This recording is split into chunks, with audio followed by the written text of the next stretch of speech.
Swayam Prabha. Digital India. Educated India.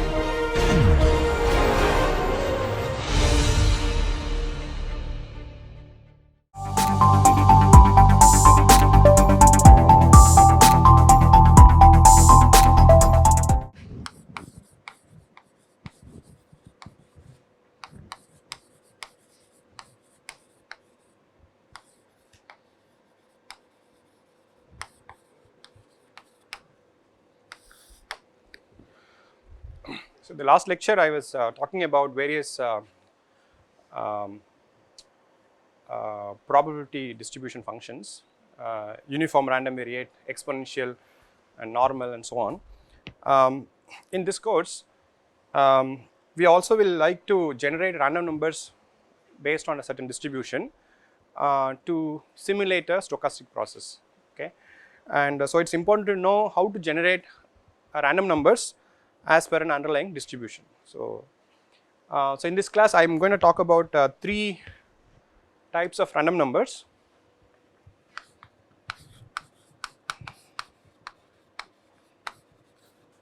Uniformly distributed,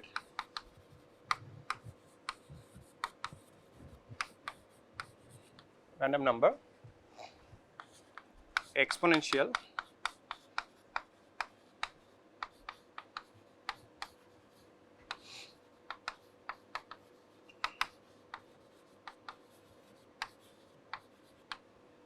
and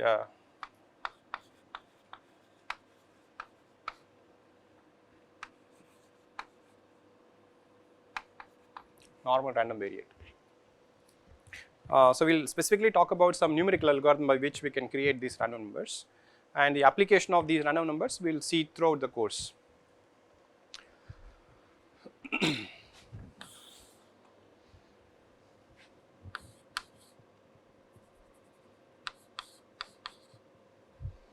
So, first we will talk about the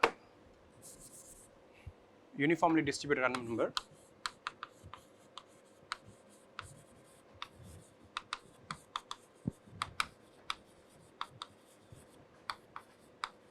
In the range from 0 to 1. Okay. Anyone is aware of any method to create random numbers of 0 to 1?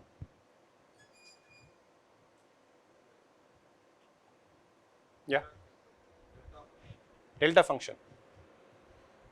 But delta function will give you what?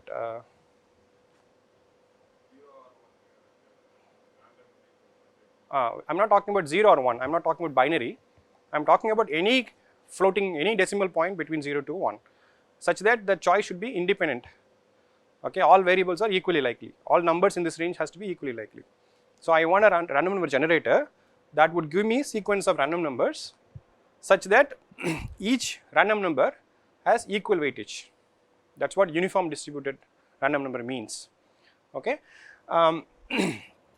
But any algorithm that we are going to develop to create this is going to be from a deterministic approach. Because of that, any random number generator that we create using a computer are called pseudo random numbers. They are not truly random number, there is a, we call them as a pseudo random numbers because they are not strictly random. Okay. And I am going to give a couple of algorithms and show how this works, starting from a deterministic formula, how you can create a random number generation.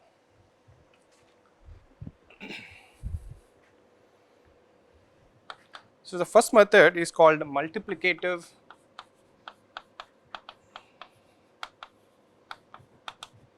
congruential method.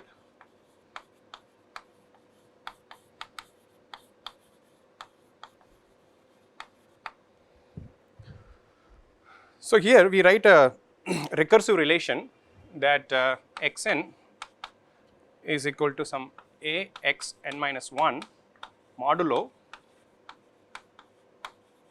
m. Okay. So, this is a mathematical statement of random number generator.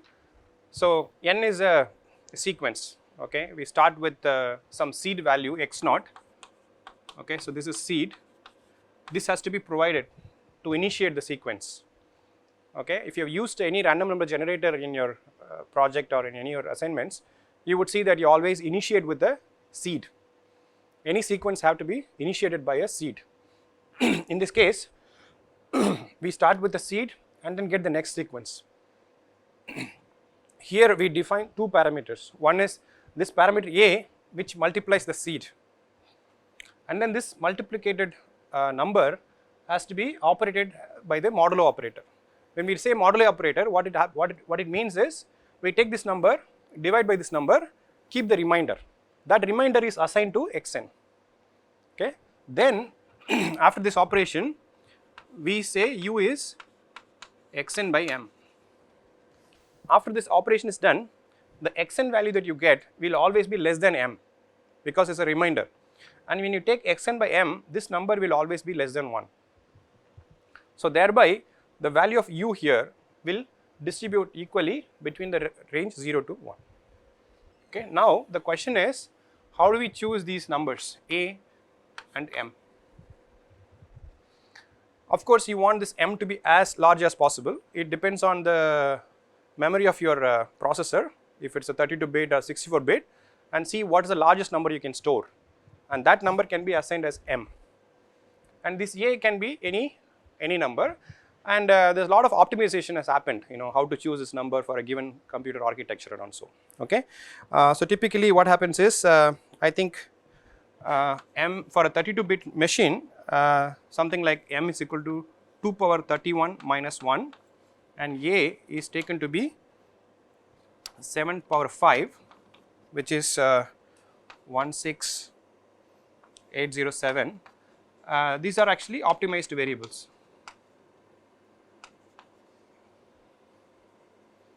Optimal. Okay. Now you can see this m is the largest possible number you can store in a 32-bit machine, and because of that the sequence will be very large. If m is very small, the cycle with which these numbers repeat itself will become shorter. Okay. I will give an example. I will choose very small a number and m number, and you will see how the sequence will start repeating. Thereby, having m as long as possible, you can actually have a very large sequence before it repeats. Okay. That's the reason why we say these are pseudo random numbers. They are not real random numbers. Okay. They all have a cycle time, after which the exact sequence will repeat. Okay. So our hope is to keep that cycle time as big as possible, and by the time you do a simulation, you will not really encounter that repeating behavior. Okay. So I'll give some workouts example, just to see this, what I mean by cycling and repeating and all that. So let's take an example that I have a seed value of 5. Yeah. Sorry. It can be avoided by having, it cannot be really avoided because it's going to be set by the largest m value you have. Okay. So I'll go through this example first. I show you how the cycling happens and what's the implication of m and why the m has to be as big as possible. If you have a 64-bit machine, you can actually increase the cycle time even beyond. So here is an example that I can do simply here. We say that xn is equal to 3xn minus 1 modulo 150. Just an example. So I've taken m as 150 and the prefactor a as 3. Okay, and I've given a seed value of 5. Okay, so now we can see the sequence of the random numbers that we can generate from here as a test case.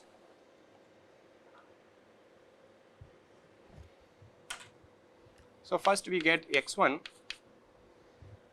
is 3 times x0 modulo 150. So 3 times x0 is 15, 15 modulo 150 is 15. Okay. The remainder that you get after dividing by 150, that's the modulo operator. So we have created the first random number, which would be 15 by 150, which is 0.1. The first random number we generated is 0.1.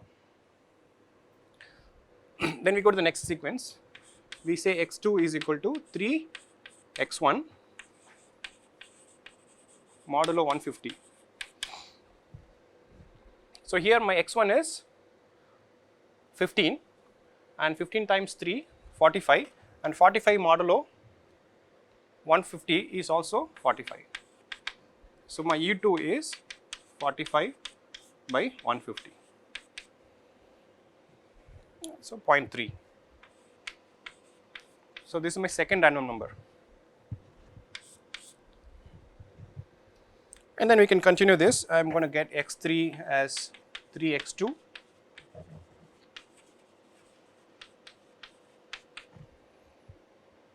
So I get 135, and U3 is 135 by 150, and this is 0.9.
So by the time I get the fifth random number, I am getting this number 15, and this basically goes back to here.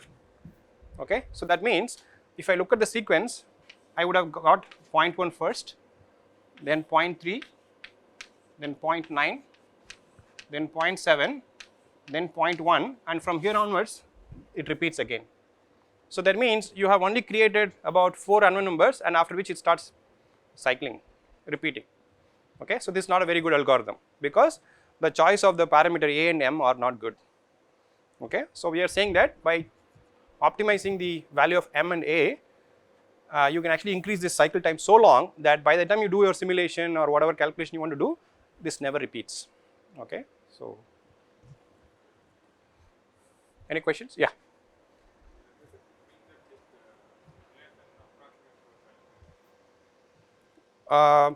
Approximation for a sine wave. Why do you say that? I mean, I won't call it as a sine wave. It's some sort of periodicity, you can say. Okay, not necessarily a sine wave. Okay, so it's basically cycle backs. Basically means that we are revisiting the same seed again and again. So the sequence repeats. So there is some sort of periodicity, not necessarily a sine or cos. One improvement one can do is to add a constant term to this. Okay, that's called mixed congruential method, by providing one more variable and then extending the life repeating sequence. Okay, so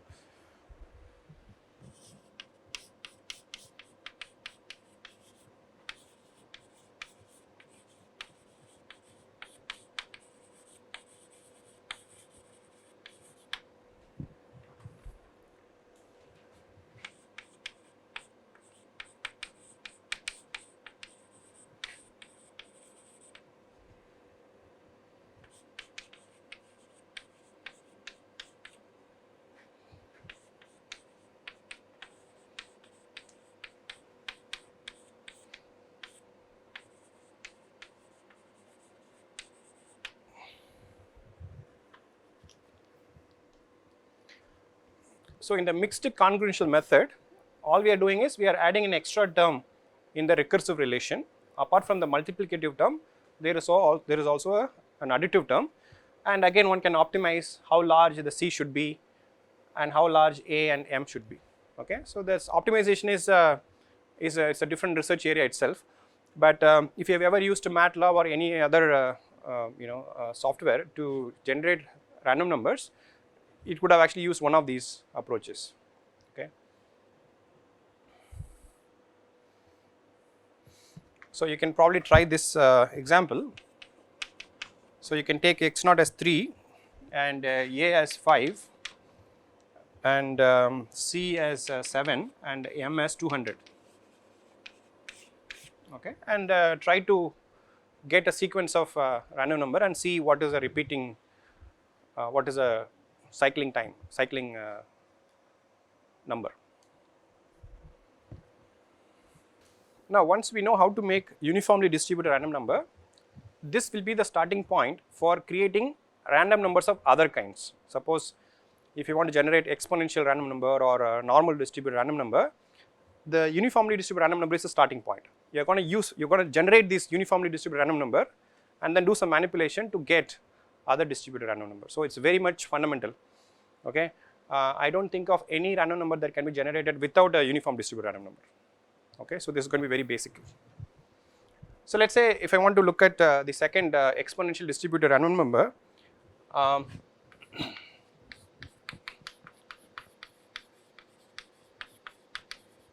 exponentially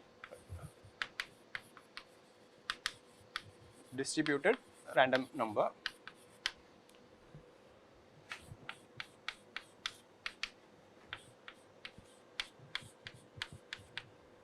So this is the probability density function for the exponential random variable with a parameter lambda. So clearly you can see this x is a random variable which is not uniformly distributed. It has a weightage. The low value numbers are more likely to happen than the high values as per this. Okay, so now we want to generate a sequence of random number, and if I make a histogram of the probability of occurrence, it should follow an exponential distribution. That's what it means.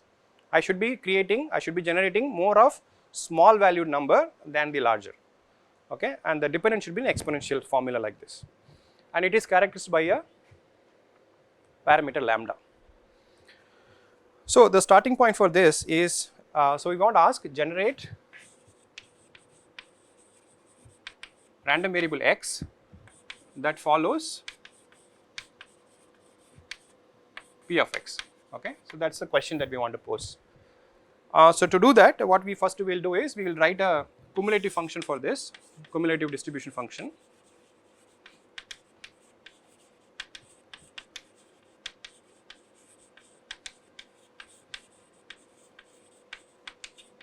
And we call this as f of x. This is the integral from 0 to, so here by the way, x is a positive valued value here. Okay, so from 0 to some x, we integrate p of x dx. Okay, so this is the cumulative function, and if you do this, you will see this is 1 minus e power minus lambda x. So this gives me the probability of having a value x or less by this function. Okay, so it will smoothly goes from 0 to 1. Then what we say is, we say that let x be the inverse function of some uniformly distributed random number. Because this function has to go from 0 to 1, I can write a function x as some inverse function of u, and from here we say that f of x is equal to u, a random number uniformly distributed, is equal to 1 minus e power minus lambda x. So from here what we are saying is, you can generate a uniformly distributed random number from 0 to 1 because the cumulative function goes from 0 to 1 continuously, and from here once I have this number generated from the previous example, I can solve for x, and that x would have actually distributed as per this. Okay, so this is called inversion method. So I'm going to invert this inverse this function. So I'll get x is equal to minus 1 by lambda ln of 1 minus u. So using the mixed congruential method or a multiplicative congruential method, we create a uniformly distributed random number from 0 to 1, substitute that number here, lambda is known, you would have generated 1x, and that x is an exponentially distributed random number. Okay, and we call this method as an inversion method.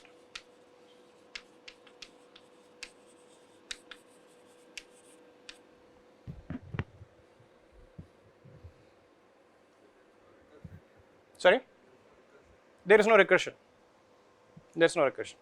If you want to get 10 exponential random variable, you would create 10 uniformly distributed random number variable and use those 10 variables to here and get the corresponding x value. There is a one-to-one mapping of the uniformly distributed random number and exponentially distributed random number.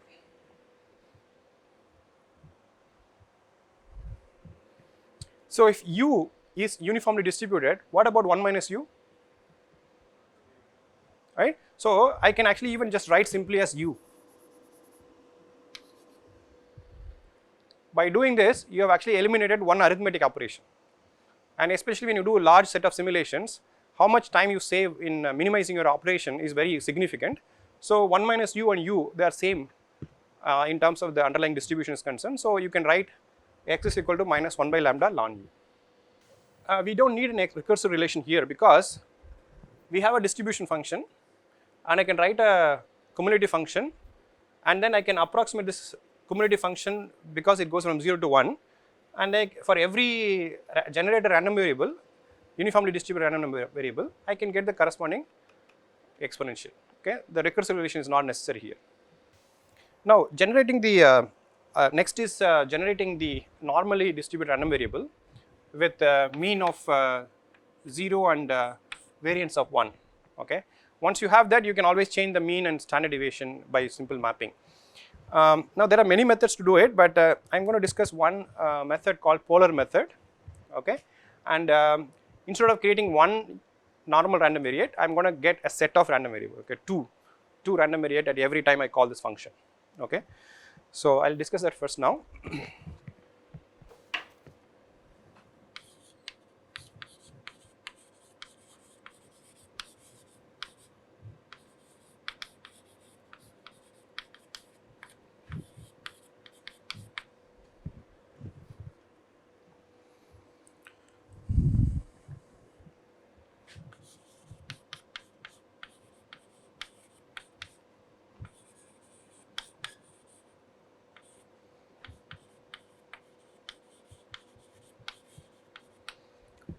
So let us say we have two random variable x and y, okay, and both of them are normal random variables, and they both have 0 mean and variance of 1. Okay, so that's perfectly fine. Now what I can do, I can write a and we say that x and y are independent.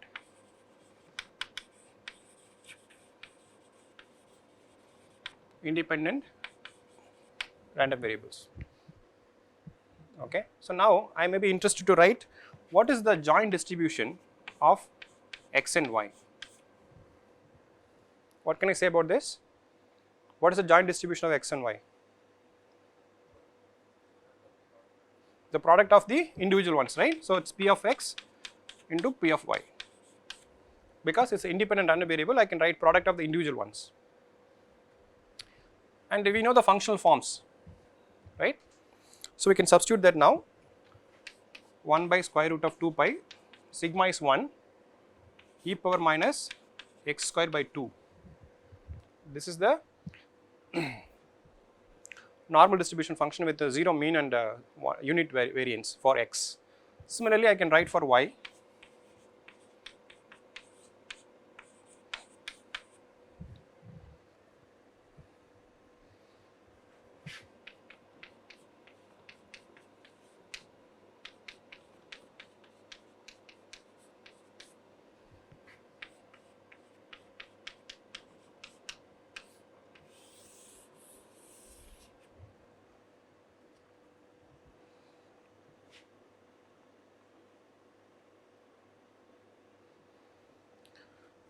What is the range of x and y?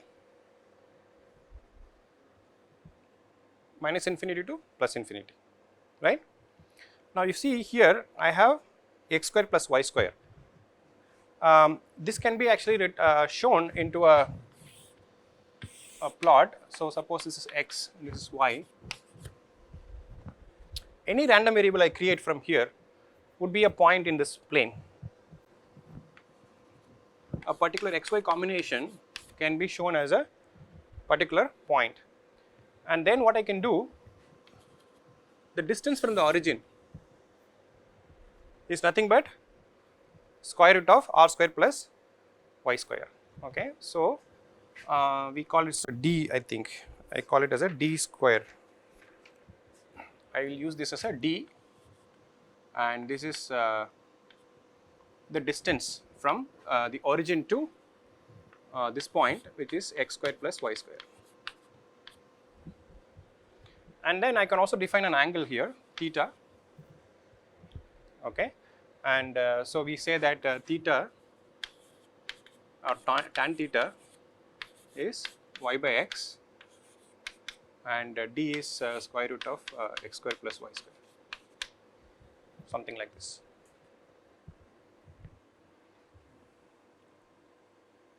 Right. So what we have done is two normal random variate can be represented by a two equivalent variable of the distance from the origin and the angle, the polar angle. So that's why it's called polar method. So we are trying to convert this xy linear coordinates into a polar coordinate with a distance from the origin and a polar angle theta. So now we are basically going to ask the question, instead of generating two normal distributed random variable x and y, instead of this, how about drawing two random variables theta and d. If I know theta and d, I can also specify x and y. Okay, so the problem of sampling x and y is cast into another problem of choosing two random variable theta and d. If I know this theta and d, I can find what is x and y, right? So so I think I have to do this a little bit differently here. In my notes I have written this as d is equal to x square plus y square. Okay, so this is not necessarily a distance but the square of the distance. Okay, so so basically we wanted to find the distribution of d and theta, and once I know that, from this equation I can solve for x and y. Okay, that's the argument. So the problem we are trying to ask now is how to generate a joint distribution of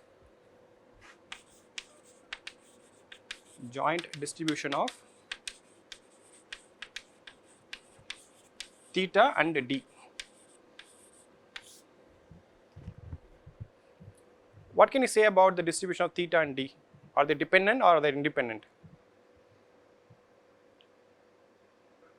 Huh? They are independent? Anyone thinks they are dependent? They are independent. Theta can be anything from 0 to 2 pi. I can have the freedom to choose.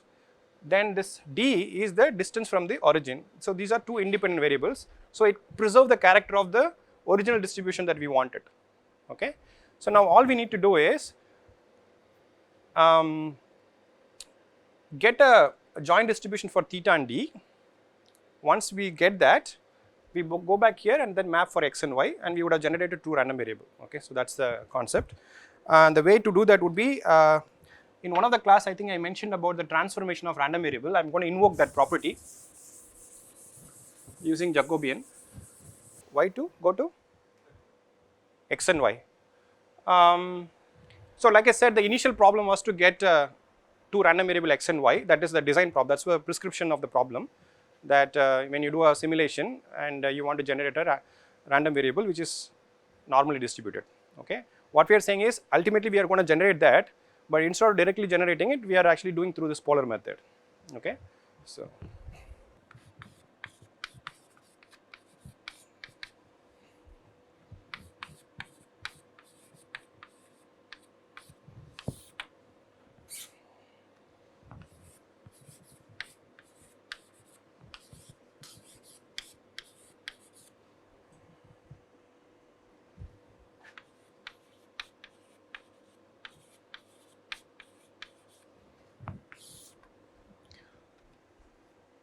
so when you want to go from one distribution to another distribution, the mapping has to follow this Jacobian relation. Okay, so here we have got two variable on both sides. Here we have d and theta, here we have x and y. This Jacobian is nothing but the partial derivative of each variable with respect to the others. Okay, for example, here we are taking differential of d with respect to x, d with respect to y.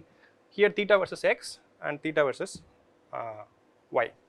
So now from this relation here, we should be able to get all these derivatives. I will give the relation directly, but you can check. So dou d by dou x is 2x. Dou d by dou x is 2x, and dou d by dou y is 2y, and dou theta by dou x, I get this as minus y by d, and dou theta by dou y, I get this as x by d.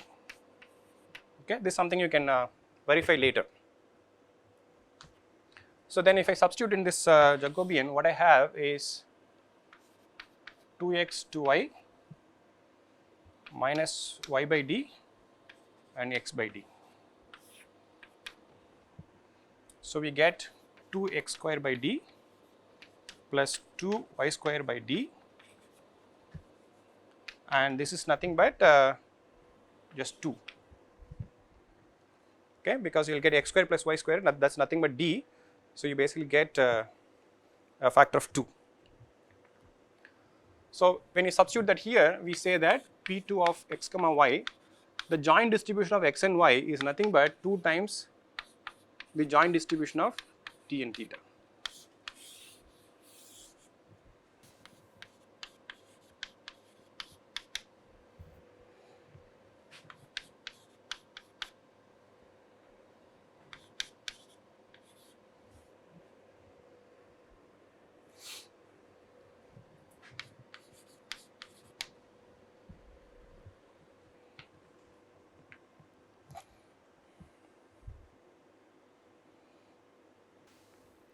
So what I am doing here is I am writing P2 of d comma theta is nothing but I bring this 1 by 2 on the other side, I get 1 by 2, and then I have P2 of xy. P2 of xy is nothing but this 1 by 2 pi e power minus d by 2. Okay. Previously I would have written as P2 of x comma y, I wrote as this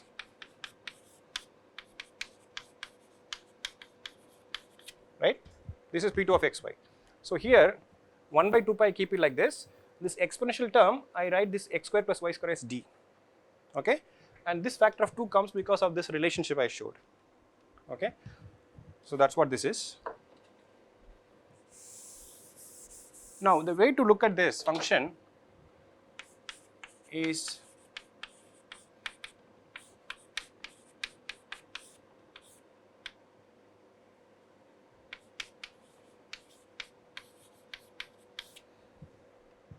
what is the distribution of theta? It's a uniformly distributed random number in the limit 0 to 2 pi. That is this function. It's a constant. What is this one? This is an exponentially distributed random variable with a lambda parameter of 1 by 2.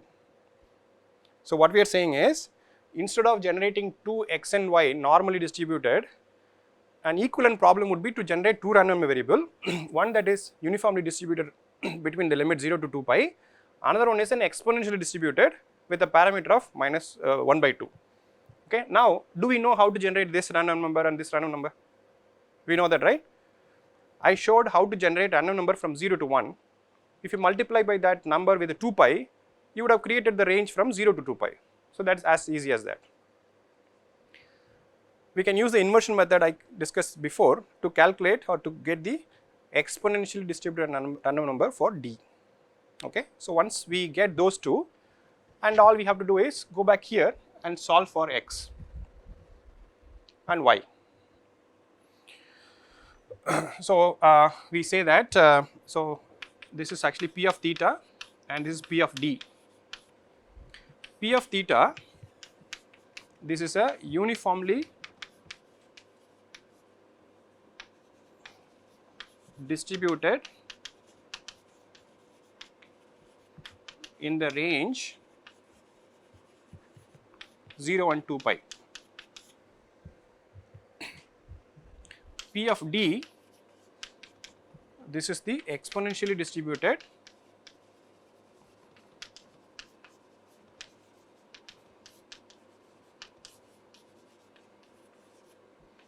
with parameter lambda, which is 1 by 2.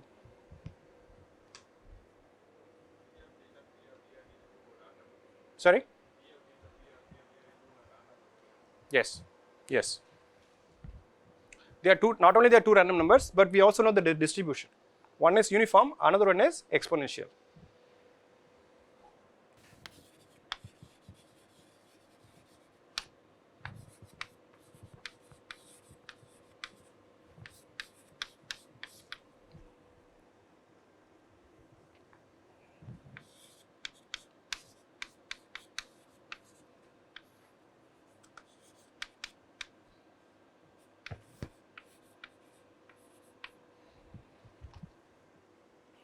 So once I know this information, I can use two uniformly distributed random number from 0 to 1, and if I take one of that and multiply by 2 pi, I get theta, because theta is also uniformly distributed, except that the range is not from 0 to 1 but 0 to 2 pi. So I get this u1 or u2, and then I multiply by a factor of 2 pi, I would have generated theta in the range 0 to 2 pi. Then I have another random variable u1, and I use this for the inversion method. Lambda here is 1 by 2, here I had 1 by lambda, so 1 by lambda would have become just minus 2 here. Ln of, instead of 1 minus u1, I put 1, just u1. So you first create uniformly distributed random number 2, u1 and u2. With that you get another set theta and d. After here we can get x is equal to square root of minus 2 ln u1 cos 2 pi u2 and y as minus 2 ln u1 sin 2 pi u. So you would have produced x and y. This relationship comes right from here.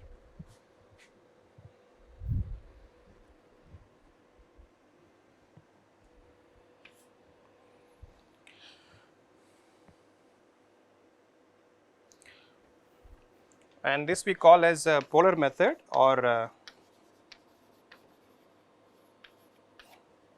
Box-Miller method.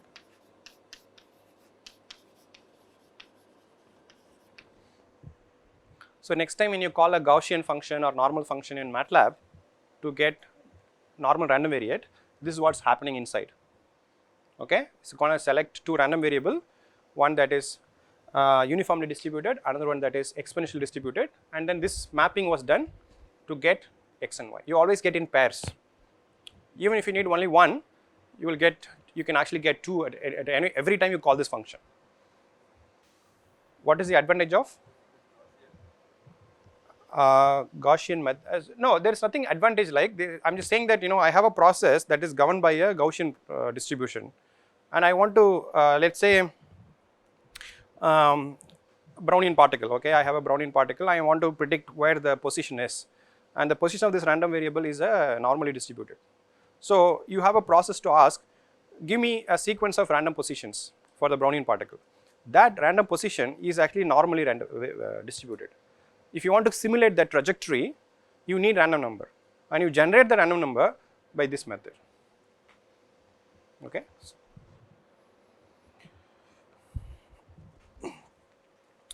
I'll be uploading this notes of this class, and in here I have shown an example of how to use uniformly distributed random number to calculate the value of pi. Okay, and there's a nice example you can go through. You take a square and you take a circle inscribing it, and see, you throw random number and you see how many times the random number falls within a circle. Okay, and the ratio of the total, the ratio of the number of random numbers inside the circle over the total will give you the area ratio, and that area ratio has a factor of pi, and from there you can get pi. Okay, so that example is something that I have given in the notes. You can go through. All right.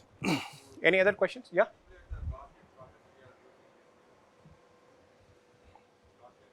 Yeah, one example, but I will as we go along the course, we see that there are so many other processes in which the normal random variable is the key, and you have to generate, you have to, so you have to have a function, you call the function, it should give you a random number.